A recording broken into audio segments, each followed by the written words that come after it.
Hello everyone. গতকাল আমরা দেখেছিলাম ক্লাস 10-এর ভৌতবিজ্ঞানের 10টি খুবই গুরুত্বপূর্ণ সূত্র। আজকে সেই 10টি সূত্রের মধ্যে 4টি সূত্র আমরা আলোচনা করব উদাহরণ সহ।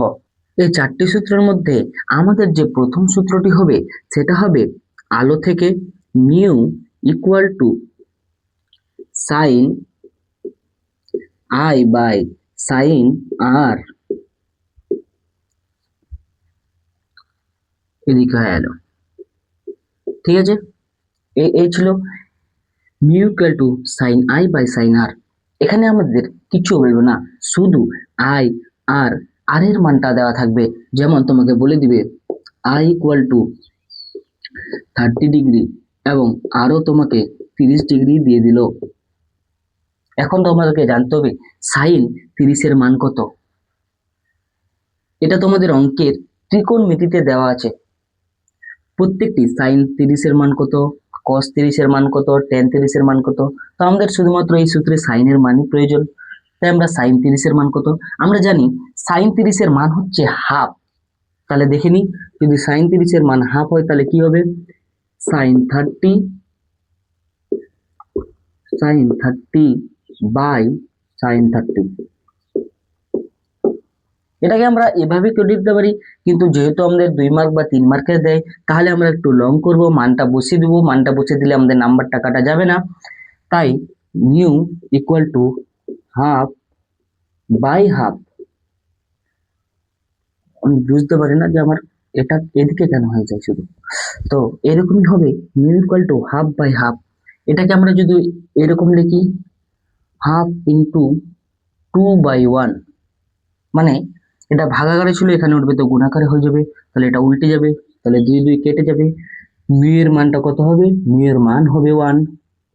ঠিক আছে, খুবই সহজ ভাষায় এইভাবেই হবে। যদি এখানে সাইন 45 দেওয়া থাকতো তাহলে আলাদা মান হতো, সাইন 60 ডিগ্রি দেওয়া থাকলে আলাদা মান হতো।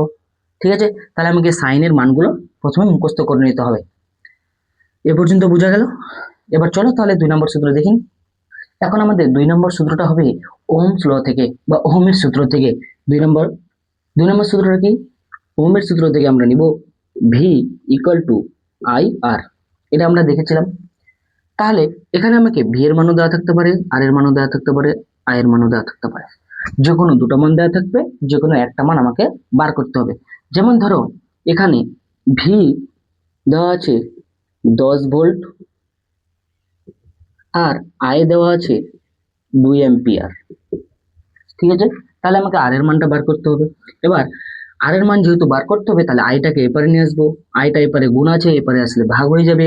তাই হবে এরকম যে R equal to V by I.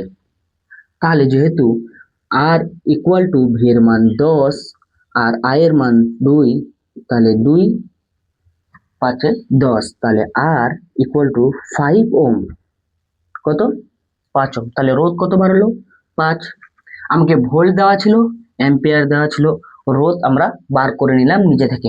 এবার আমাকে এখানে এরকমও দেখ থাকতে পারে যে রোধ 5, ভোল্ট 10, অ্যাম্পিয়ার কত, মানে কত অ্যাম্পিয়ার। ঠিক আছে, ওই ক্ষেত্রে দেওয়া থাকতে পারে। তোমরা বুঝতে পেরে নিয়েছো। আবার যদি না বুঝতে পারো তাহলে আবার দেখে নাও। চলো তাহলে এবার আমরা 3 নম্বর সূত্রে চলে যাই। আমাদের 3 নম্বর সূত্র হবে আলো থেকে, এই যে 3 নম্বর সূত্রটা এটা তুমি ভালো করে দেখে নিও। ঠিক আছে, এই 3 নম্বর সূত্র হবে 1/f equal to 1/v minus 1/u।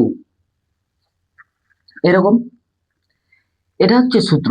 এরকম আরেকটা সূত্র আছে যে সূত্রে এখানে শুধুমাত্র মাইনাসের জায়গায় প্লাস দেওয়া আছে।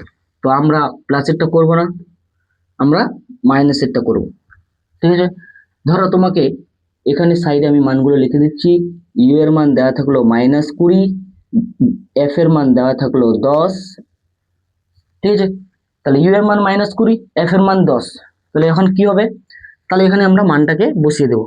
তাহলে 1/10 ইকুয়াল টু 1/v, যেহেতু ভি এর মান আমরা বার করব, মাইনাস 1/, ইউ এর মানটা দেখো দেওয়া আছে -20, +20 না -20, তাহলে -20। তাহলে এই মাইনাসের সঙ্গে গুণ হয়ে কি হবে, প্লাস হয়ে যাবে। তাহলে এটা কি হবে যে 1/10 equal to 1/v equal to 1/20, আর এটা কি হবে প্লাস হয়ে যাবে, এটা কি হবে, এটা হয়ে যাবে প্লাস। এবার যেহেতু আমরা ভি এর মানটা বার করব, তাহলে এটাকে এই পারে নিয়ে চলে আসবো, ঠিক আছে। তাহলে এই পারে যদি নিয়ে আসি, তাহলে এরকম হবে 1/v ইকুয়াল টু 1/10 মাইনাস 1/20। এটাকে যদি আমরা লসাগু করি, তাহলে মান বাড়বে 1/20। লসাগু করে তোমরা দেখে নিও। তাহলে 1/v ইকুয়াল টু 1/20, এরকম তো। তাহলে ভি এর মানটা কত, তাহলে ভি ইকুয়াল টু 20। তাহলে ভি এর মানটা আমরা কত পেয়ে গেলাম, ভি এর মানটা আমরা পেয়ে গেলাম 20। তাহলে ঠিক আছে, বোঝা গেল। শুধুমাত্র এখানে মাইনাস প্লাসের একটু সমস্যা থাকে, তাই এটা আমি ভালো করে দেখতে বললাম। এটা যদি তোমরা বুঝতে পেরে নিয়েছো তাহলে লিখে নাও। চলো তাহলে এবার 4 নম্বর সূত্রে চলে যাই। আমাদের 4 নম্বর সূত্রটা হবে লেন্স থেকে পাওয়ার ইকুয়াল টু 1/ফোকাস, 1/ফোকাস। তাহলে পাওয়ারের সাথে ফোকাস কোন কিসে আছে, ব্যস্তানুপাতিকে। তাহলে ফোকাস বাড়লে পাওয়ার কমবে, পাওয়ার বাড়লে ফোকাস কমবে, ঠিক আছে, বোঝা গেল না। তাহলে যদি পাওয়ার দেওয়া থাকলে 10, মানে যদি পাওয়ার দেওয়া থাকে আমাদের 10, তাহলে এরকম হবে 1/f। তাহলে f ইকুয়াল টু 1/10। তাহলে f এর মানটা কি বেরোলো, 1/10। এটা হবে মান। এটা শুধুমাত্র আমরা দেখি 2 মার্কের ক্ষেত্রে, 2 + 3 করে দেয় কিনা, তো 2 মার্কের ক্ষেত্রে এই অঙ্কটা দেয়। খুবই সহজ, খুবই ছোট, এবং 2 মার্ক আমাদের হাতে, ঠিক আছে। তাহলে আমাদের আজকে 4টা সূত্র কমপ্লিট হয়ে গেল। এরপরে আমরা আবার 4টা সূত্র কমপ্লিট করব। যদি তোমাদেরকে ভিডিওটা ভালো লাগে এবং যদি কোনো সমস্যা হয়, তাহলে কমেন্টে জানিয়ে দিও। দেখা হবে আবার একটি নতুন ক্লাসে।